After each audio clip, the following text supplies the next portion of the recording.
قال رسول الله صلى الله عليه وسلم নবীজি বলেন উক্তুমিল খিতবা বিয়ের প্রস্তাব তোমার কানে আসার পর এক নাম্বার তুমি প্রস্তাবটা গোপন রাখবা, কাউকে বলবা না। প্রস্তাব তোমার কানে আসার পর, বিয়ের প্রস্তাব আসার পর 8 নাম্বার কি করবেন? যারা ছেলে আছেন আপনারা ফেসবুকে একটা স্ট্যাটাস দিবেন, মেয়েরাও একটা স্ট্যাটাস দিতে বলবেন অভিভাবকরা, যে ডিয়ার ফ্রেন্ডস, আমি মনে হচ্ছে নতুন জীবনের দিকে পা বাড়াচ্ছি, তোমরা কে কোত্থেকে দেখছো আমাকে কমেন্ট সেকশনে জানাও। আমি মনে হচ্ছে আস্তে আস্তে মেরিড লাইফের দিকে আগাচ্ছি, আমার মেরিড লাইফটা কিভাবে ফ্রুটফিল করা যায় একটু আমাকে তোমরা পরামর্শ দিয়ে উপকৃত করবা। মানে উনি ছাড়া আর কেউ বিয়ে করেন এই দুনিয়ায়। স্ট্যাটাস দিচ্ছে ফেসবুকে একের পর এক। এখন এই জায়গায় যারা হাত তুলছেন আপনারা বললেন যে বিয়ে করেন নাই, আপনারা যদি স্ট্যাটাস দেন তাহলে হাদিস শোনাবো না প্রস্তাব আসার পর কি করবেন। আর যদি বলেন না হুজুর স্ট্যাটাস দিব না, তাহলে বলবো প্রস্তাব আসলে 4টি করণীয় হাদিস থেকে শিখাই দেব। ফেসবুক স্ট্যাটাস দিবেন?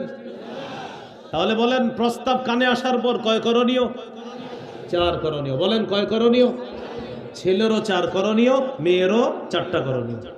সহিহ ইবনে হিব্বান 4040 নম্বর হাদিস।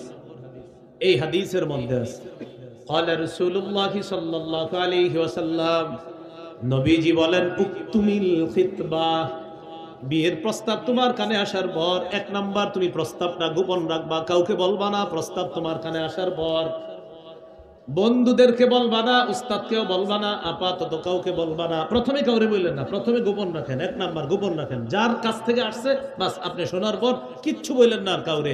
আপনি যে অবস্থায় আছেন আর কাউরে জানায়েন না। অফিসে আছেন, পাশের কলিগকেও আপাতত জানায়েন না। গোপন রাখেন। আপনি অফিস করতেছেন, এই টাইমে আপনার আব্বা ফোন দিয়ে বলছে শোনো একটা মেয়ের পক্ষ থেকে প্রস্তাব আসছে তোমার জন্য। এখন আপনি এটা শোনার পর জানলেন যে মেয়েটা কি করে, এই করে, তো জানলেন মেয়েটা মাশাআল্লাহ দিনদার। এখন আপনি কি করবেন? আপাতত কাউরে কিছু বলবেন না, গোপন রাখেন। 2 নাম্বার তাওয়াদ্দু, ওযু করেন। কথার কথা একটু পরে যোহর নামাজ অথবা একটু পরে আপনি এশার নামাজ পড়বেন বা মাগরিব নামাজ পড়বেন। প্রস্তাবটা আসছে যখন একটু পরে যোহর বা মাগরিব বা এশা, তখন আপনি 1 নাম্বার গোপন রাখেন। 2 নাম্বার ওযু করবেন সুন্দর করে। 3 নাম্বার সল্লিমা কাতাবাল্লাহু লাকা, আল্লাহ যতটুকু আপনার সামর্থ্যে রাখে কুলায় ততটুকু নামাজ পড়বেন। 2 রাকাত, 4 রাকাত, 6 রাকাত, 8 রাকাত, যতটুকু পারেন সুন্দর করে নফল নামাজ পড়বেন। এটা রাতে হলে সবচেয়ে সুন্দর হয়, যদি রাতে পারেন আর কি। এশার পড়ার পর এরপরে মোটামুটি রাত হয়ে গেছে, আশেপাশের মানুষগুলো মোটামুটি চুপচাপ হয়ে গেছে, নীরব হয়ে গেছে, যদি তখন পারেন সুন্দর হয়। কিন্তু তখনই জরুরি না, আপনি আগেও করতে পারেন।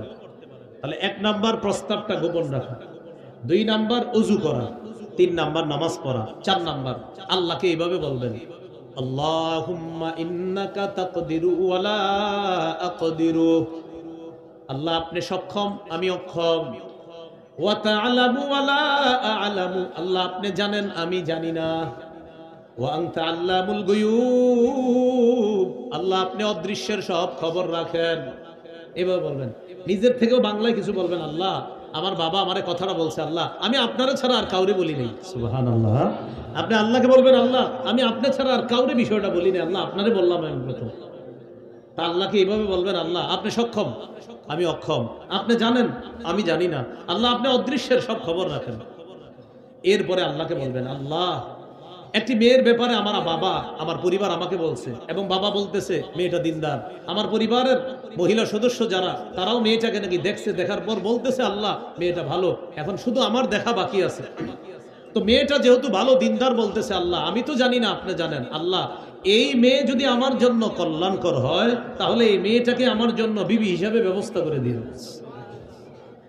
আর যদি এই মেয়ে ছাড়া অন্য কেউ আমার জন্য কল্যাণকর হয়, এই মেয়েকে আমার জীবন থেকে দূরে সরাইয়া দিয়েন সম্মানের সাথে।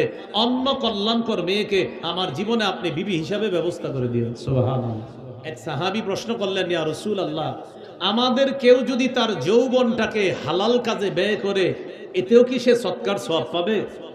রাসূলুল্লাহ সাল্লাল্লাহু আলাইহি সাল্লাম বললেন, আরাআইতুম লাউ ওয়াদাআহা ফি হারাম, আচ্ছা বলো তো কেউ যদি তার যৌবনকে হারাম কাজে ব্যয় করে তার গুনাহ হবে কিনা? আপনারা বলেন।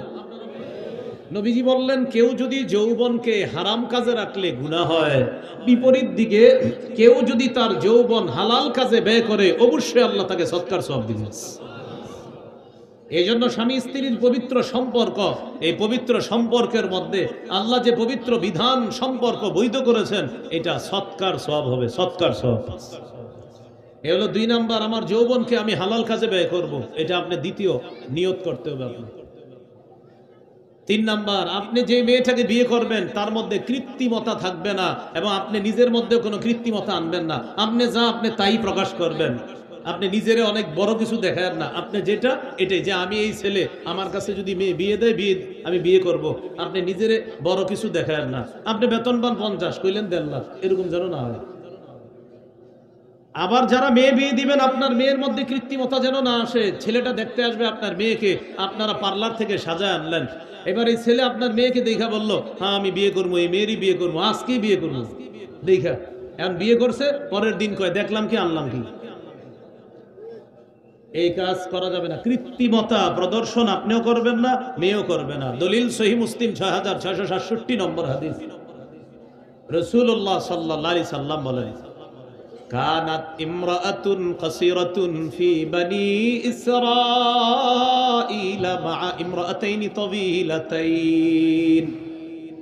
বনি ইসরায়েলের একজন খাটো মহিলা দুইজন লম্বা মহিলার সাথে হাঁটতো। একজন খাটো, দুইজন লম্বা, মোট কয়জন? লম্বা কয়জন, খাটো কয়জন? এখন তিনি খাটো, এটা অন্যরা একটু বাঁকা চোখে দেখে। এখন তিনি কি করলেন? ফাত্তাখাযাত রিজলাইনি মিন খাশাব। খাটো মহিলা কাঠের 2টা পা বানাইছে, কাঠের 2টা পা বানাইছে। বানানোর পর এবার কাঠের পায়ের উপর উইঠা তিনি হাঁটে। পা গুলা সুন্দরভাবে কাপড় দিয়ে ডেকে রাখে, কেউ বুঝতেও পারে না। এবার 3 জনই দেখা যায় লম্বা। বলেন তো আসল লম্বা কয়জন, নকল লম্বা কয়জন? এটা কৃত্রিমতা, এটা কৃত্রিমতা, এটা নিষেধ। রাসূল সাল্লাল্লাহু আলাইহি সাল্লাম বলেন, তুমি যা তা, তুমি খাটো, পা 2টা আলাদা বানায়া তুমি নিজেরে লম্বা দেখাইলা, একটু করেই তো ধরা খাবা তুমি আসলে লম্বা না। তাহলে ছেলে যিনি আছেন, আপনিও কৃত্রিমতা প্রদর্শন করবেন না। আপনি নিজে যা তা বাড়ায়া কিছু বইলেনও না। আপনার স্ত্রী যারে বিয়ে করবেন, সেও যেন কৃত্রিমতা প্রদর্শনকারিনী না হয়। সে যা সেটা বুঝে শুনে আপনি তাকে স্ত্রী হিসেবে আনবেন। এ হলো 3 নাম্বার। 4 নাম্বার, আপনি যে মেয়েটাকে বিয়ে করবেন, বিয়ের আগে চিন্তা করবেন গরিব মেয়ে বিয়ে করবেন নাকি আপনার সাথে মোটামুটি সমতা বিধান রেখে বিয়ে করবেন। আগে থেকে বুঝে শুনে করেন।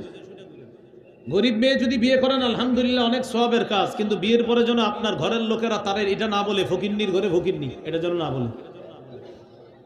আপনি যে আপনার স্ত্রীকে ঘরে আনলেন, এখন তার ননদরা বলে, হ্যাঁ এত অমন করো না, তুমি কিন্তু ফকিন্নির ঘরে ফকিন্নি, আমরা কিন্তু তোমারে মায়া করে আনছি, দয়া করে। না না, আপনি এইটা বললে আপনি এই গরিব মেয়ে বিয়ে করেন না। এই জন্য হাদিসে আসছে সমতার প্রতি লক্ষ্য রাখার গুরুত্ব, হাদিসে এই জন্য আসছে। আপনি অসহায় কোনো মেয়েকে বিয়ে করা অবশ্যই ফজিলতের কাজ, কিন্তু এই মেয়ের আইনা বারবার খোটা দিয়ে না। এই জন্য সমতা রক্ষা করা। তাই বিয়ের আগে চিন্তা করবেন যে আমি যে বিয়ে করব, একটা মেয়ে আমার স্ত্রী হিসেবে আইসা কতটুকু মর্যাদা সম্মান পাবে, এটা আপনি ভাবতে হবে। ইবনে মাজার বর্ণনা 1968 নম্বর হাদিস। এই হাদিসের মধ্যে আছে, قال رسول الله صلى الله عليه وسلم تخيروا لنطفكم وأنكحوا الأكفاء। নবীজি বলেন, তোমরা তোমাদের পরবর্তী প্রজন্মের জন্য উত্তম একটা মেয়েকে ঘরের বধূ হিসাবে তুমি নিয়ে যাও। তোমরা তোমাদের পরবর্তী উত্তম প্রজন্মের জন্য ঘরের বধূ হিসাবে উত্তম একটা মেয়েকে নির্বাচন করে ঘরে নিয়ে যাও। ওয়ানকিহুল আকফা, নবী বলেন বিয়ের মধ্যে সমতা বিধান করে বিয়ে করবা। এটা কেন বলছে? কারণ আমাদের হাবিব তিনি চিন্তা ভাবনা করে দেখেছেন সমতা বিধান না হলে অনেক ক্ষেত্রে ঝগড়ার আশঙ্কা থাকে। এজন্য রাসূল সাল্লাল্লাহু আলাইহি ওয়াসাল্লাম বললেন, সমতাটা দেখো, কুফু দেখো, মোটামুটি দুইজনের মধ্যে কতটুকু মিল আছে দুই পরিবারের মধ্যে, এটা অন্তত একটু দেখা। আমি আবারও বলছি, আপনি আপনার চেয়ে নিচের কাউরে বিয়ে করা এটা দোষণীয় না, এটা প্রশংসনীয়, কিন্তু এটা যেন পরবর্তীতে কোনো ধরনের ঝগড়ার কারণ না হয়, আর আপনাদের ঘরে যেন খোটার কারণ না হয়। এই হলো 4 নাম্বার। 5 নাম্বার, যারা ছেলে আছেন, আপনি এমন কোন মেয়েকে বিয়ে করবেন না যে মেয়েরে জোর করে আপনার কাছে বিয়ে দিচ্ছে। মেয়ের সম্মতি ছাড়া আপনি মেয়েটারে বিয়ে করেন না। কন্যার বাবা যারা আছেন, আপনার কন্যাকে যে ছেলের কাছে বিয়ে দিতেছেন ওই ছেলের সম্মতি আছে কিনা এই মেয়ের বিয়ে করা, এটা একটু যাচাই করে নিয়েন। কারণ তার সম্পর্ক আরেক জায়গায়, কিন্তু বিয়ে দিচ্ছেন তার কাছে। 2 মাস পরে আপনার মেয়ে বলবে, আব্বা আপনাদের জামাই মনে অন্যদিকেও লাইন কাট আছে। না না, বিষয়টা হাইসা না হিসা নিয়ে কঠিন ভাবে নেন বিষয়টা। ছেলে এই বিয়েতে সম্মত আছে কিনা জানবেন, আর যে মেয়েটাকে আপনি বিয়ে করতেছেন এই মেয়ের এখানে সম্মতি আছে কিনা এটা নিশ্চিতভাবে আপনি জানবেন না। 1-1.5 মাস যাইতে ঝগড়া শুরু হয়ে যাবে। এলো 5 নম্বর দলিল। 4 পারা 20 নম্বর পৃষ্ঠা সূরা নিসার 19 নম্বর আয়াতে আল্লাহ বলেন, ইয়া আইয়ুহাল্লাযীনা আমানু লা ইয়াহিল্লু লাকুম আন তারিসুন নিসা কারহা। হে ঈমানদারগণ, তোমাদের জন্য জোরপূর্বক কোন নারীর উত্তরাধিকার হওয়া তোমাদের জন্য বৈধ না। হে ঈমানদারগণ, তোমাদের জন্য কোন নারীর উত্তরাধিকার হওয়া, কোন নারীর মালিক হওয়া, মানে তার স্বামী হবেন আপনি, সে মারা যাওয়ার পর আপনি তার উত্তরাধিকার হবেন, এটা হলো মিরাসের মাসালা। তো আল্লাহ বলেন, হে ঈমানদারগণ, তোমরা জোরপূর্বক কোন নারীর উত্তরাধিকার হওয়া এটা তোমাদের জন্য বৈধ না। ফুকাহায়ে কেরাম এই আয়াত থেকে মাসালা বের করেছেন, বিয়ের আগে অবশ্যই ওই মেয়েটার এখানে সম্মতি থাকতে হবে। 2 পক্ষেরই সম্মতি আছে কিনা এটা একটা জরুরি বিষয়, যেন পরে ঝগড়ার কারণ না হয়। এ হলো 5 নাম্বার। 6 নাম্বার, যে মেয়েকে আপনি বিয়ে করবেন এই মেয়েকে আপনি বিয়ের প্রস্তাব পাঠাবেন অথবা আপনার কাছে বিয়ের প্রস্তাব আসবে। একটি মেয়ের ব্যাপারে আপনি শুনছেন মেয়েটা দিনদার, মাশাআল্লাহ, এই মেয়েকে বিয়ের প্রস্তাব পাঠানোর জন্য আপনি নিয়ত করছেন, অথবা আপনি আপনার কন্যার জন্য একটা ছেলের সংবাদ পাইছেন, সংবাদ পাওয়ার পর চিন্তা করলেন মাশাআল্লাহ একটা ভালো ছেলে আছে, ছেলেটার কাছে মেয়ের জন্য দেখি প্রস্তাব পাঠায়। প্রস্তাবের ক্ষেত্রে মাসালা মনে রাখবেন, একজনে একটা মেয়েকে বিয়ের প্রস্তাব দিছে, এখন আপনি যে মেয়েটাকে বিয়ের প্রস্তাব দিবেন আগে নিশ্চিত হবেন এই মেয়েকে অন্য কেউ বিয়ের প্রস্তাব দিছে কিনা। যদি প্রস্তাব দিয়ে থাকে আপনি উপর দিয়ে গিয়ে প্রস্তাব দিয়েন না, যতক্ষণ ওই ছেলে হ্যাঁ অথবা না বলবে। যদি হ্যাঁ বলে তাহলে তো বিয়ে হয়ে গেল, আর যদি না বলে তাহলে আপনি প্রস্তাব দিতে পারেন। আবার বলছি, প্রস্তাবের মেয়াদ চলতেছে, ওই মুহূর্তে আপনি প্রস্তাব দিয়েন না। দলিল সহিহ বুখারী 5122 নম্বর হাদিস। ওমর ফারুক রাদিয়াল্লাহু তাআলা আনহুর কন্যা হাফসা রাদিয়াল্লাহু তাআলা আনহা আমাদের আম্মাজান, ঠিক না? হাফসা রাদিয়াল্লাহু তাআলা আনহা আমাদের আম্মাজান উম্মুল মুমিনিন। হাফসা রাদিয়াল্লাহু তাআলা আনহার স্বামী মারা গেছে। স্বামী মারা যাওয়ার পর বাবা ওমর ফারুক রাদিয়াল্লাহু তাআলা উসমান গনি রাদিয়াল্লাহু তাআলা আনহুর কাছে গিয়ে বললেন, উসমান, আমার মেয়ে হাফসার স্বামী মারা গেছে, আপনি তো জানেন। আরাদতু আলাইকা হাফসা, আমি হাফসাকে আপনার কাছে বিয়ের প্রস্তাব দিলাম। ওসমান গনি রাদিয়াল্লাহু তাআলা আনহু বললেন, সানজুরু ফি আমরি, আমি বিষয়টা ভেবে চিন্তে আপনাকে জানাবো। হযরত ওমর ফারুক রাদিয়াল্লাহু তাআলা আনহু বলেন, লাবিস্তু লায়ালি, আমি কয়েক রাত অপেক্ষা করলাম। কয়েক রাত যাওয়ার পর হযরত ওসমান আমাকে জানাইলেন, বাদালি আল্লা আতাজাওয়াজা ইয়াউমি হাযা, ওমর আমি চিন্তা ভাবনা করে দেখলাম এখন আমি বিয়ে করব না। কয়েকদিন সময় নিছে যে আপনার প্রস্তাব হ্যাঁ বলবো না না বলবো, কয়েকদিন চিন্তা করে জানাবো। এই যে একটু শোনেন, এই যে প্রস্তাব হ্যাঁ বা না বলবো এটা একটা সময় যাইতেছে না, 1 দিন 2 দিন 3 দিন, এটাকে বলে প্রস্তাবের সময়। বলেন কিসের সময়? এই প্রস্তাবের সময় আপনি গিয়ে মাঝখান দিয়ে প্রস্তাব দিয়েন না। কথা বুঝে আসছে সবার? এই প্রস্তাবের সময় চলতেছে। হযরত ওসমান কয়েকদিন পরে বললেন, আমি এখন বিয়ে করব না। তাহলে উনি প্রত্যাখ্যান করলেন। প্রত্যাখ্যান করার পর ওমর ফারুক রাদিয়াল্লাহু তাআলা আনহু সাক্ষাৎ করলেন আবু বকর সিদ্দিক রাদিয়াল্লাহু তাআলা আনহু। সাক্ষাৎ করার পর বললেন, ইন শি'তা যাওয়াজতুকা হাফসা, আবু বকর আপনি রাজি থাকলে আমার মেয়ে হাফসাকে আপনার কাছে বিয়ে দিব। আবু বকর সিদ্দিক কিছু বললেন না, সামাতা, উনি চুপ রইলেন। হযরত ওসমান গনি তো বলছিলেন আমি জানাবো, আবু বকর সিদ্দিক কিছু বলে না। হযরতে ওমর ফারুক বলেন, আমি খুব কষ্ট পাইলাম আবু বকর সিদ্দিক রাদিয়াল্লাহু তাআলা আনহু কিছু না বলাতে। একটা কিছু বলতো, হ্যাঁ বা না বলতো, উনি কিচ্ছু বললেন না, আমি কষ্ট পাইছি। কয়েক রাত অপেক্ষা করলাম, কয়েক দিন যায়, রাত যায়। খাতাবাহা রাসূলুল্লাহ সাল্লাল্লাহু আলাইহি ওয়াসাল্লাম, কয়েক রাত দিন যাওয়ার পর আমার মেয়েটাকে আল্লাহ রাসূলের পক্ষ থেকে বিয়ের প্রস্তাব পাঠায় দেয়। নবী আমার মেয়েকে বিয়ের প্রস্তাব দিয়েছে, আমি আমার কন্যাকে আল্লাহ রাসূল সাল্লাল্লাহু আলাইহি সাল্লামের কাছে বিয়ে দিলাম। হযরত ওমর ফারুক হয়ে গেলেন পৃথিবীর শ্রেষ্ঠ শ্বশুরের একজন। সুবহানাল্লাহ। আবু বকর সিদ্দিক রাদিয়াল্লাহু তাআলা আনহু সাক্ষাৎ করলেন হযরত ওমর ফারুক রাদিয়াল্লাহু তাআলা আনহুর সাথে। সাক্ষাৎ করে বললেন, ওমর কি অবস্থা, কি খবর? বলেন, সেদিন যে আমি চুপ রইলাম কষ্ট পাইছিলেন না? একটু তো পামুই, আপনি আমারে কিছু বললেন না, একটু কষ্ট পাইছি না? আবু বকর সিদ্দিক বললেন, ওমর, নবীজিকে আপনার মেয়ে হাফসার ব্যাপারে আমি আলোচনা করতে শুনেছিলাম। শোনার পর থেকে আমি মনে মনে এটারে গোপন রাখছি যে আমি এটা কাউরে বলবো না, কারণ নবীজির বিষয়, এই জন্য আমি এটা চুপ রয়েছি। আমি অপেক্ষা করতেছিলাম দেখি কি হয়। আমার ধারণা ছিল আপনার মেয়েকে আল্লাহ রসুল বিয়ের প্রস্তাব দিবে, এই অপেক্ষায় ছিলাম আমি। যদি নবী হাফসাকে বিয়ে না করতেন, আমি আবু বকর আপনার কন্যা হাফসাকে বিয়ে করতাম। তো যাই হোক, আপনাদেরকে হাদিস শোনানোর উদ্দেশ্য মাসালাটা কি, এখানে প্রস্তাব চলাকালীন যে সময়টা, এই সময়ের মধ্যে অন্য কেউ প্রস্তাব না দেওয়া। আর এই ব্যাপারে সরাসরি হাদিস আছে, সহিহ বুখারীর 5144 নম্বর হাদিস। قال رسول الله صلى الله عليه وسلم لا يخطب الرجل على خطبة أخيه حتى ينكح أو يتركه।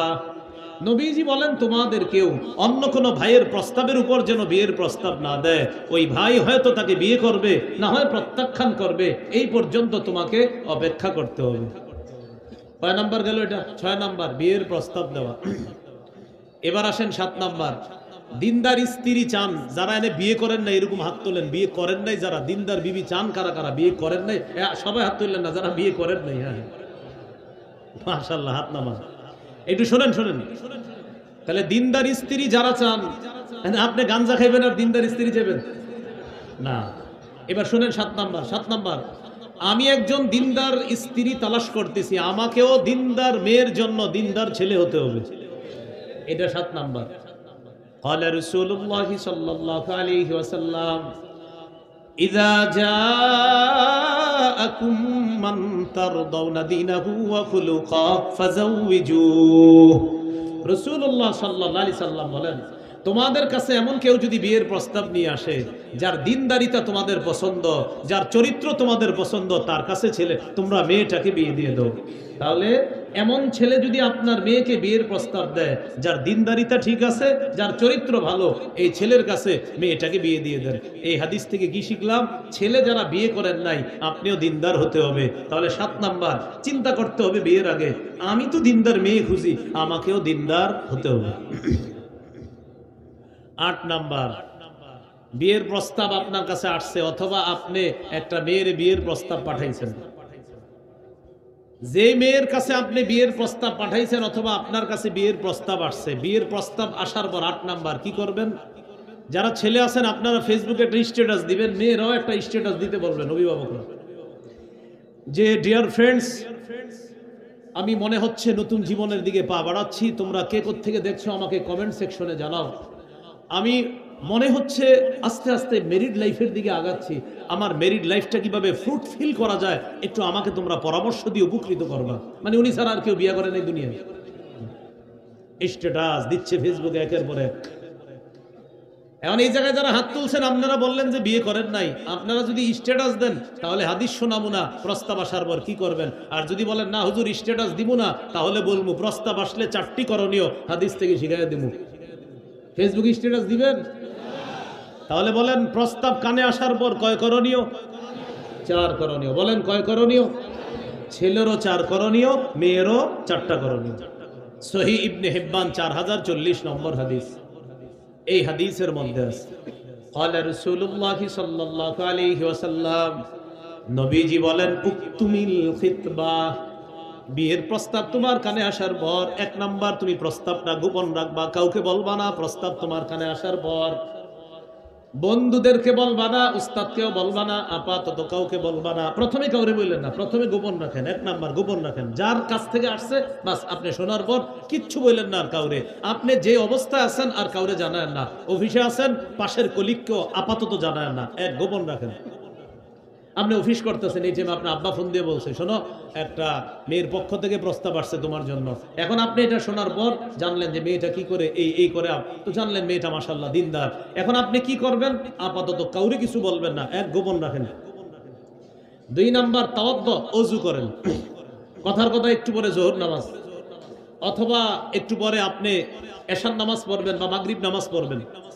প্রস্তাবটা আসছে যখন একটু পরে জোহর বা মাগরিব বা এশা, তখন আপনি 1 নাম্বার গোপন রাখেন, 2 নাম্বার ওযু করবেন সুন্দর করে, 3 নাম্বার সল্লিমা কাতাবাল্লাহু লাকা, আল্লাহ যতটুকু আপনার সামর্থ্যে রাখে কুলায় ততটুকু নামাজ পড়বেন, 2 রাকাত, 4 রাকাত, 6 রাকাত, 8 রাকাত, যতটুকু পারেন সুন্দর করে নফল নামাজ পড়বেন। এটা রাতে হলে সবচেয়ে সুন্দর হয়, যদি রাতে পারেন আর কি, এশার পড়ার পর এরপরে মোটামুটি রাত হয়ে গেছে, আশেপাশের মানুষগুলো মোটামুটি চুপচাপ হয়ে গেছে, নীরব হয়ে গেছে, যদি তখন পারেন সুন্দর হয়, কিন্তু তখনই জরুরি না, আপনি আগেও করতে পারেন। তাহলে 1 নাম্বার প্রস্তাবটা গোপন রাখা, 2 নাম্বার ওযু করা, 3 নাম্বার নামাজ পড়া, 4 নাম্বার আল্লাহকে এইভাবে বলবেন, আল্লাহুম্মা ইন্নাকা তাকদিরু ওয়া লা আকদিরু, আল্লাহ আপনি সক্ষম আমি অক্ষম, ওয়া তা'লামু ওয়া লা আ'লামু, আল্লাহ আপনি জানেন আমি জানি না, ওয়া আনতা আল্লামুল গুয়ুব, আল্লাহ আপনি অদৃশ্যের সব খবর রাখেন। এভাবে বলবেন। নিজের থেকেও বাংলায় কিছু বলবেন, আল্লাহ আমার বাবা আমারে কথাটা বলছে, আল্লাহ আমি আপনারা ছাড়া আর কাউরে বলি নাই। সুবহানাল্লাহ। আপনি আল্লাহকে বলবেন, আল্লাহ আমি আপনি ছাড়া আর কাউরে বিষয়টা বলি নাই, আল্লাহ আপনারে বললাম আমি প্রথম। তা আল্লাহকে এইভাবে বলবেন, আল্লাহ আপনি সক্ষম আমি অক্ষম, আপনি জানেন আমি জানি না, আল্লাহ আপনি অদৃশ্যের সব খবর রাখেন। এরপরে আল্লাহকে বলবেন, আল্লাহ একটি মেয়ের ব্যাপারে আমার বাবা আমার পরিবার আমাকে বলছে, এবং বাবা বলতেছে মেয়েটা দিনদার, আমার পরিবারের মহিলা সদস্য যারা তারাও মেয়েটাকে নাকি দেখছে, দেখার পর বলতেছে আল্লাহ মেয়েটা ভালো, এখন শুধু আমার দেখা বাকি আছে। তো মেয়েটা যেহেতু ভালো দিনদার বলতেছে, আল্লাহ আমি তো জানি না আপনি জানেন, আল্লাহ এই মেয়ে যদি আমার জন্য কল্যাণকর হয় তাহলে এই মেয়েটাকে আমার জন্য বিবি হিসাবে ব্যবস্থা করে দিন, আর যদি এই মেয়ে ছাড়া অন্য কেউ আমার জন্য কল্যাণকর হয় এই মেয়েকে আমার জীবন থেকে দূরে সরাইয়া দিয়েন সম্মানের সাথে, অন্য কল্যাণকর মেয়েকে আমার জীবনে আপনি বিবি হিসাবে ব্যবস্থা করে দিন। সুবহানাল্লাহ। তাহলে বলেন তো কয় নাম্বার চলতেছে, 7 না 8? 8 নাম্বার। আপনি 4টা কাজ করবেন প্রস্তাব আসার পর। 4 নাম্বারটা, আল্লাহ এই মেয়ে যদি আমার জন্য কল্যাণকর হয় তাকে ব্যবস্থা করে দিয়েন, আর মেয়েও এই 4টা দোয়া করবে। 1 নাম্বার প্রস্তাব গোপন করবে, 2 নাম্বার ওযু করবে, 3 নাম্বার নামাজ পড়বে, 4 নাম্বার মেয়েটা আল্লাহকে বলবে, আল্লাহ এই ছেলে যদি আমার জন্য কল্যাণকর হয় তাকে স্বামী হিসাবে ব্যবস্থা করে দেন, আর যদি এই ছেলে ছাড়া অন্য কেউ কল্যাণকর হয় তাহলে অন্য ছেলেকে আমার স্বামী হিসাবে ব্যবস্থা করেন, তাকে আমার জীবন থেকে দূরে সরায় দেন। এ হলো 8 নাম্বার। 9 নাম্বার, এরকম কল্যাণকর মেয়ে আপনি স্ত্রী হিসাবে চান, আবার মেয়েও এমন কল্যাণকর স্বামী চায়, তখন কি করবেন? যখন আপনি বিয়ে করবেন মাশাআল্লাহ মাথায় আসছে, একটা আমল বাড়ায়া দিবেন। বলেন সূরা বাকারা, সবাই কোন অভিভাবক যারা তারাও বলেন সূরা বাকারা 201 নম্বর আয়াত। কোন সূরা, কত নম্বর আয়াত? 201 নম্বর আয়াত। অভিভাবকরা সন্তানদের শিখিয়ে দিবেন, ছেলে দোয়া করবে রব্বানা আতিনা ফিদ দুনিয়া হাসানা, আল্লাহ দুনিয়াতে কল্যাণ দেন। এই কল্যাণের সময় ছেলে মনে মনে বলবে আল্লাহ দিনদার সুন্দরী বিবি মিলায়া দেন। মেয়েও বলবে রব্বানা আতিনা ফিদ দুনিয়া হাসানা, আল্লাহ কল্যাণ দেন, আল্লাহ একজন দিনদার ছেলে আমার স্বামী হিসাবে আপনি মিলায়া দেন। এই হলো 9 নাম্বার। সহিহ মুসলিমের বর্ণনা 5774 নম্বর হাদিস, রাসূলুল্লাহ সাল্লাল্লাহু আলাইহি সাল্লাম বলেন, ইহরিস আলা মা ইয়ানফাউকা, এমন জিনিস তুমি কামনা করো যা তোমার উপকার করবে। একটা ছেলে এমন মেয়েকে কামনা করা যে মেয়েটা তার উপকার করবে, একটা মেয়ে এমন একটা ছেলেকে স্বামী হিসাবে কামনা করা যে ছেলেটা তাকে উপকার করবে। কয় নাম্বার হলো? 9। 10 নাম্বার, মেয়ে না দেখা বিয়ে করেন না, পাত্রী না দেখা বিয়ে করেন না।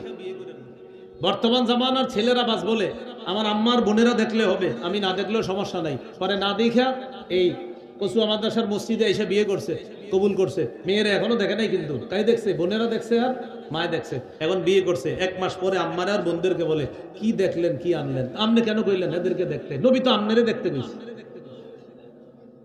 আপনি কেন অন্যদেরকে দেখাইলেন, আপনি দেখতেন। এখানে মাসালা মনে রাখেন, বলেন আমার সাথে সবাই জোরে বলেন হুব পুত্রবধূকে হুব শ্বশুরের জন্য সরাসরি দেখা হারাম, ভিডিও কলে দেখা হারাম, ছবিতে দেখা হারাম। প্রিয় হুবু শ্বশুর যারা আছেন এই জায়গায়, আপনারা কিন্তু আপনার ওই পুত্রবধূ যিনি হবে ওনারে বিয়ের আগে আপনি দেখবেন না, আপনার জন্য হারাম। ইদানিং কালের ছেলেরা আরেকটু আগায় বলে আমার ইতালির দুলাভাই হ্যাঁ বললে হ্যাঁ, উনি না বললে না। কেন? ওই দুলাভাই একটু বড় গিফট দিবে, এই জন্য দুলাভাইয়ের কথা বলে। আরে বিয়ে করবে দুলাভাই, উনি শুধু কবুল বলবে। এরকম বেশরম আর নির্লজ্জ কিভাবে হইলেন আপনি? বন্ধুদেরকে ছবি পাঠায় বলে, তোরা হ্যাঁ বললে হ্যাঁ, দেখ ভাবিরে কেমন লাগে, তোরা বললে হ্যাঁ, তোরা বললে না। আসেনি এরকম? নাউজুবিল্লাহ, ছি ছি, আস্তাগফিরুল্লাহ, এই কাজ করেন না। অনেক দুলাভাই আছে শ্বশুর বাড়িতে রাগ করে যায় না এই কারণে, শ্যালকের স্ত্রী কেন তাকে চা বানায়া দিল না, শ্যালকের স্ত্রী কেন তার সাথে ফোনে কথা বললো না আধা ঘন্টা 1 ঘন্টা, এই জন্য রাগ কইরা এই বাড়িতে আসে না। এখন শাশুড়িও রাগ করে পুত্রবধূর উপরে, আমার মেয়ের ঘরের সংসারটা টিকানোর জন্য, সুন্দর করার জন্য তুমি একটু আমার মেয়ের জামাইয়ের সামনে গেলে কি সমস্যা হইতো, সামাজিকতা রক্ষার্থেও তো তুমি একটু যাইতে পারতা। ওই শাশুড়ি আর দুলাভাইকে জানায়া দেন, শাশুড়ি যেটাকে সামাজিকতা বলছে, দুলাভাই যেটাকে সামাজিকতা বলছে, এটার নাম সামাজিকতা না, এটার নাম অশ্লীলতা, এটার নাম বেহায়াপনা, এটার নাম জারজ সন্তান তৈরির নীল নকশা। এটার নাম দিয়েছে সামাজিকতা। ভাই আপনারা ঠিক বলছেন, ঠিক আছে, কিন্তু বুঝেন আগে। বলেন সামাজিকতা আর অশ্লীলতা এক, আর বলেন সামাজিকতা অশ্লীলতা এক। আরে আজীব মানুষ, অসামাজিক কাজকে বলে সামাজিকতা। বলেন শ্যালকের সাথে, শ্যালকের স্ত্রীর বিবির সাথে দুলাভাইয়ের সাক্ষাৎ, এটা সামাজিকতা না অসামাজিকতা? এটার নাম দিয়েছে সামাজিকতা, আর এটা বলতেছে সামাজিকতা। আল্লাহ আমাদেরকে হেফাজত করেন। বলেন পাত্রী দেখবে কে? ছেলের পক্ষ থেকে শুধু ছেলে, ছেলের পক্ষ থেকে কোনো পুরুষ দেখবে শুধু কে? বলেন ছেলের পক্ষ থেকে একজন পুরুষ দেখবে শুধু কে? আর কেউ না। ছেলে তার মারে নিয়ে যাবে, বোনরে নিয়ে যাবে, যাওয়ার পর তার বোনেরা তার সাথে থাকবে, মাহরাম তার সাথে থাকবে, তারা মেয়েকে নিয়ে আসবে, বাস তাদের সামনে মেয়েটাকে দেখে আসবে। এটা হলো 10 নাম্বার। ভাই যারা বিয়ে করেন নাই, আবারও বলছি, আপনি এমন একটা মেয়ে কামনা করেন, মেয়েটাকে শুধু আপনি দেখবেন, আর কাউকে না, বন্ধু না, দুলাভাই না, আপনার আপন বালেক ভাইও দেখবে না, মানে মেয়ের দেবর, তাকে দেখবে না। সূরা নিসার 3 নম্বর আয়াতে আল্লাহ বলেন, ফানকিহু মা তাবা লাকুম মিনান নিসা, নারীদের মধ্যে যাকে পছন্দ হয় তাকে বিয়ে করবা। এই আয়াত থেকে ফুকাহায়ে কেরাম মাসালা বের করছে, বিয়ের আগে পাত্রীকে দেখা এটা জরুরি। তিরমিজির হাদিস 1087 নম্বর হাদিস। এই হাদিসে আসছে রাসূলুল্লাহ সাল্লাল্লাহু আলাইহি সাল্লাম বলেন, উনজুর ইলাইহা ফাইন্নাহু আহরা আইয়ুদামা বাইনাকুমা, বিয়ের আগে মেয়েকে দেখে নাও, এটা তোমাদের ভালোবাসায় অধিক সহায়ক হবে। এবার আমার সাথে একটু সবাই বলেন, বলেন পাত্রী দেখার নাম করে, বলেন এক রুমে সাক্ষাৎ, ছাদে গিয়ে সাক্ষাৎ, রেস্টুরেন্টে সাক্ষাৎ, পার্কে সাক্ষাৎ, সম্পূর্ণ হারাম। পাত্রীরে দেখতে আসছে এক রুমে, কয় তারা ফ্রি হোক। কি হোক তারা? হ্যাঁ বলেন কি হোক? হারাম। বলেন কি এটা? বলেন বুখারী, বলেন বুখারী 3006 নম্বর হাদিস, তিরমিজি 1171 নম্বর হাদিস। রাসূলুল্লাহ সাল্লাল্লাহু আলাইহি সাল্লাম বলেন, লা ইয়াখলুয়ান্না রাজুলুন বিইমরাআ, কোন পুরুষ যেন কোন নারীর সাথে নির্জনে সাক্ষাৎ না করে। তিরমিজির হাদিসে নবী বলেন, লা ইয়াখলুয়ান্না রাজুলুন বিইমরাআ, কোন পুরুষ আর কোন নারী যদি নির্জনে থাকে, তাদের সাথে আরেকজন থাকে, ইল্লা কানা সালিসাহুমা শায়তান, তাদের তৃতীয় জন শয়তান। এবার বলেন ছেলে মেয়ে এক রুমে আছে, আসলে 2 জন না 3 জন? 3 জনের নাম, তৃতীয় জনের নাম কি? মনে থাকবে নি মাসালাগুলা? এই হলো 10 নাম্বার। আমি যে মেয়েকে দেখব, আমার মাহরাম, আমার আম্মা থাকবে, আমার বোন থাকবে আমার সাথে, তারা সামনে থাকবে, মেয়েটাকে দেখে আমি চলে আসব, নির্জনে সাক্ষাৎ না করা। আবার মেয়ের সাথে বিয়ে হবে 1 মাস পরে, ফোন নাম্বারটা নিয়ে আসে। কি নিয়ে আসে? ওকে হওয়ার জন্য। কি হওয়ার জন্য? ওকে, তারা আপোষের মধ্যে ওকে হবে। জি না, ওকে হয়েন না, এটা নিষেধ। এই ওকে হওয়ার প্রয়োজন নাই। সহিহ বুখারী 6697 নম্বর হাদিস, রাসূলুল্লাহ সাল্লাল্লাহু আলাইহি সাল্লাম বলেন, জিনাল আইনি আন নাজরু, একবার বিয়ের নিয়তে দেখছেন বা শেষ, এরপরে আর দেখতে চান না বিয়ের আগে, যে তোমার একটু মোবাইলে দেখে একটু ছবি পাঠাও। নবী বলেন এটা চোখের জিনা। ওয়াজিনাল লিসান আল মান্তিক, মুখের জিনা, কথা বলা। তাকে বিয়ের আগে আপনি তার সাথে অপ্রয়োজনীয় কোনো কথা বলা সম্পূর্ণরূপে এটা আপনার মুখের জিনা, আপনার কানের জিনা। তামান্না তাশতাহি ওয়ান নাফসু তামান্না তাশতাহি, অন্তর কল্পনা করে উল্টা পাল্টা, এটা অন্তরের জিনা। আল ফারজু ইউসাদ্দিকুহু যালিকা ওয়া ইউকাযযিবু, লজ্জাস্থান এটাকে বাস্তবে রূপ দেয়। আল্লাহ হেফাজত করেন। তাহলে পাত্রী দেখতে হবে। পাত্রী দেখার পর বিয়ে করে ফেলছেন, এবার মাশাআল্লাহ বিয়ে হবে আর কি, আগামী অমুক তারিখে বিয়ে, আগামী শুক্রবারে বিয়ে, কথার কথা, এটা ধরে নেন। বিয়ের আগে মোহরানার আলোচনা করে নেবেন, বিয়ের আগে, বিয়ের আসরে গিয়ে আলোচনা করবেন না। মোহরানার আলোচনাটা বিয়ের আগে করবেন। দুই পক্ষ, একটা ছেলে সামর্থ্য অনুযায়ী মোহর দিবে, খায়রুস সাদাকি আইসারু, ওই মোহর সর্বোত্তম মোহর, যেই মোহর ছেলের পক্ষে দেওয়া সহজ হয়। একটা ছেলে মোহরানা দেওয়ার সামর্থ্য রাখে 1 লাখ, বাস 1 লাখ দিবে। সামর্থ্য লাগে 2 লাখ, 2 লাখ দিবে। এটা আগে আলোচনা হবে। কচুয়া মাদ্রাসার মসজিদে আইসে জুমার দিন বিয়ে করবে, জুমার পর। এখন জুমার নামাজের পরে যখন হুজুরে বিয়ে পড়াবে, তখন হুজুরে বলতেছে অমকের কন্যা অমককে আপনাদের সকলের সাক্ষীর উপস্থিতিতে, 2 জন সাক্ষী লেখে আর কি, তারপরও আপনারা সবাই আছেন, সকল সাক্ষীর উপস্থিতিতে 2 লক্ষ টাকা দেন মোহর বাবদ, অমুক ছেলের কাছে আমি বিয়ের প্রস্তাব করলাম, আপনি রাজি থাকলে কবুল বলেন। হঠাৎ 2 জন পণ্ডিত দাঁড়ায় যায়, দাঁড়ায় কয় 5 লাখ লেখেন। আগে আলোচনা হয়েছে কয় লাখ, আর বলেন কয় লাখ। এই বিয়ের আসরে কমন প্রত্যেক এলাকায় 2-3 জন পণ্ডিত থাকে, প্রত্যেক এলাকায়। হঠাৎ কি বলবে জানেন, যদি সমস্যা হয়, এজন্য কি 5 লাখ। যেই বিয়েতে যদি সমস্যা হয়, যারা বলে এসে দোয়া করলো না বদদোয়া করলো, তো যে এই বিয়েতে বরকত হবে কিভাবে? আপনি আগে বদদোয়া করছেন, যদি সমস্যা হয়। না, সমস্যা কেন হবে, আমরা তাদের জন্য দোয়া করি, তাদের জীবন সুন্দর হোক।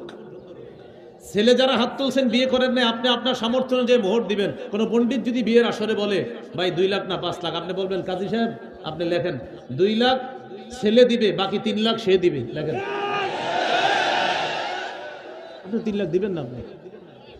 আল্লাহ আমাদেরকে বুঝার তৌফিক দান করেন। সূরা নিসার 4 নম্বর আয়াতে আল্লাহ বলেন ওয়া আতুন নিসা সাদকাতিহিন্না নিহলা, মন থেকে স্ত্রীকে মোহরানা দিয়ে দিবা, মন থেকে। সূরা নিসার 24। মামু আইছে, ও সামনে না, সামনে নামবে, আপনি না দেখলে সামনে আপনি কখন আইছেন? এখন সামনে। আরে অনেক আগে আইছেন, সত্যি কথা বলতে। সূরা নিসার 24 নম্বর আয়াতে আছে ফাতুহুন্না উজুরাহুন্না ফারিদা, তোমরা স্ত্রীদেরকে মোহরানা ফরজ হিসাবে দিয়ে দাও, দায়িত্ব হিসাবে স্ত্রীর মোহরানা তোমরা আদায় করে দাও। সহিহ বুখারীর বর্ণনা আছে আহাক্কুমা আওফাইতুম মিনাশ শুরুদ আনতুফু মাস্তাহলালতুম বিহিল ফুরুজ, তোমরা যেই শর্ত করে বিয়ে করো, দুনিয়ার মধ্যে সবচাইতে শ্রেষ্ঠ একটা শর্ত হলো মোহরানা। শর্তের মাধ্যমে তোমরা যেই জিনিসের মালিকানা লাভ করো, এর মধ্যে শ্রেষ্ঠ একটা শর্ত হলো মোহরানা। এই মোহরানা এটা হলো আদায়যোগ্য শ্রেষ্ঠ শর্ত, এটা তোমরা আদায় করে দিবা। আল্লাহ আমাদেরকে এই মোহরানার বিষয়টা গুরুত্ব সহকারে আমরা যেন হল করতে পারি, আদায় করতে পারি, আল্লাহ তৌফিক দান করেন। বিয়ে করে বিবি নিয়ে আসবেন, আসার পর স্ত্রীকে বাসর রাতে সাজায়া পাঠাবে আপনার দেওয়া উপহার দিয়ে, এটা বুখারীতে আছে। আম্মাজান সফিয়া রাদিয়াল্লাহু তাআলা আনহাকে উম্মে সুলাইম সাজায়া পাঠাইছে নবীর ঘরে, এটা হলো 11 নাম্বার। 12 নাম্বার, স্ত্রী আপনার বাসর ঘরে আসার পর তিনি পিছনে দাঁড়াবে, আপনি সামনে দাঁড়াবেন, 2 রাকাত নামাজ পড়বেন।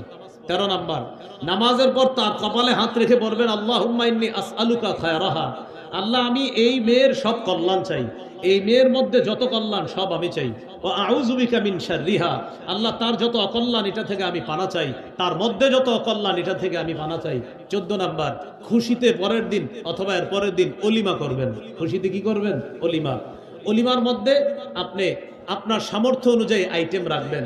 বুখারীর 5168, বুখারীর 5154, বুখারীর 5169, বুখারীর 5072, আবু দাউদের 4180 নম্বর হাদিস, সবগুলা অলিমার ব্যাপারে। খাসি রাখতে পারেন, বকরি রাখতে পারেন, যদি বলেন আমার সামর্থ্য কম, নবী বলেন আউলিম ওয়ালাউ বিশাতিন, অন্তত একটা বকরি দিয়ে অলিমা করো। আর একটা মনে রাখেন, নবী তার স্ত্রী সাফিয়া রাদিয়াল্লাহু তাআলা আনহার অলিমায় সুস্বাদু হালুয়া রাখছে। সুবহানাল্লাহ, কি রাখছে? হালুয়া।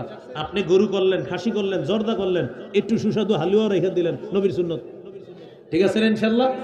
এখন আসেন, অলিমায় দাওয়াত দিবেন কাদেরকে জানেন? এলাকার সম্ভ্রান্ত যত মানুষ আছে সব এদেরকে দাওয়াত দিবেন, নেতা আরো যত গানজুট্টি মানজুট্টি যা সব দাওয়াত দিবেন। হ্যাঁ, এরকম।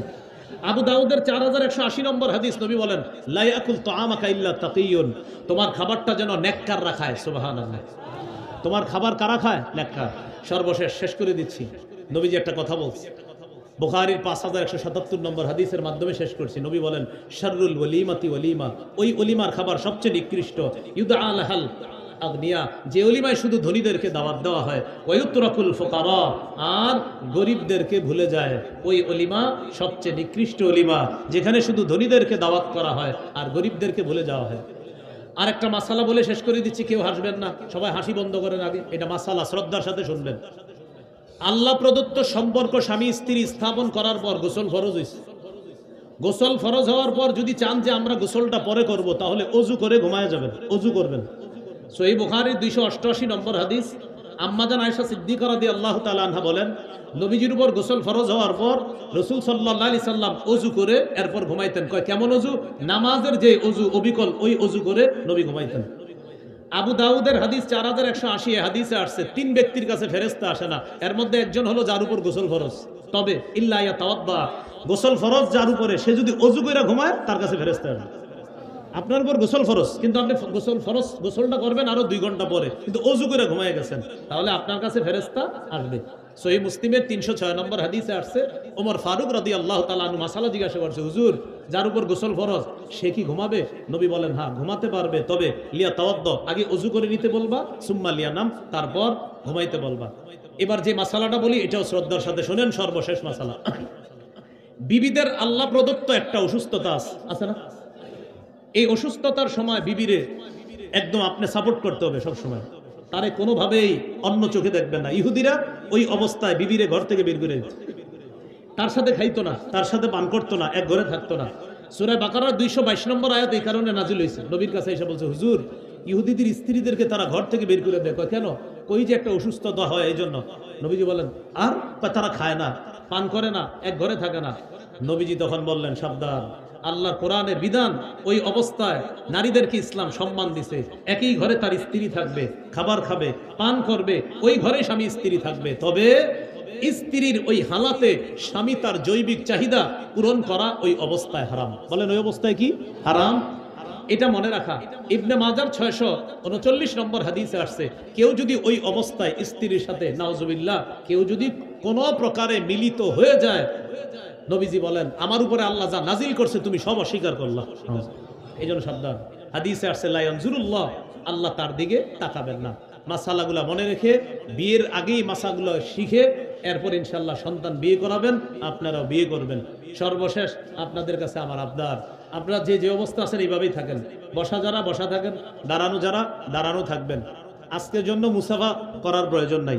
মাহফিলের সৌন্দর্যতা হলো একজন আলোচক যাবে আরেকজন বসবে, উঠাউঠি না করা। আজকে মুসাফা না করাটা এটাই হলো মাহফিলের সৌন্দর্যতা। সবাই বসে থাকবো, কোনো হাঙ্গামা করব না, উঠাউঠি করব না। এশার নামাজ যথা সময় হবে ইনশাল্লাহ আলোচনা চলতে থাকবে, আল্লাহর হস্তে উঠাউঠি করব না। আল্লাহ আমাদের সকলকে হারাম সম্পর্ক থেকে বেরিয়ে হালাল সম্পর্কের দিকে উৎসাহিত হওয়ার তৌফিক দান করেন। আসসালামু আলাইকুম ওয়া রাহমাতুল্লাহ।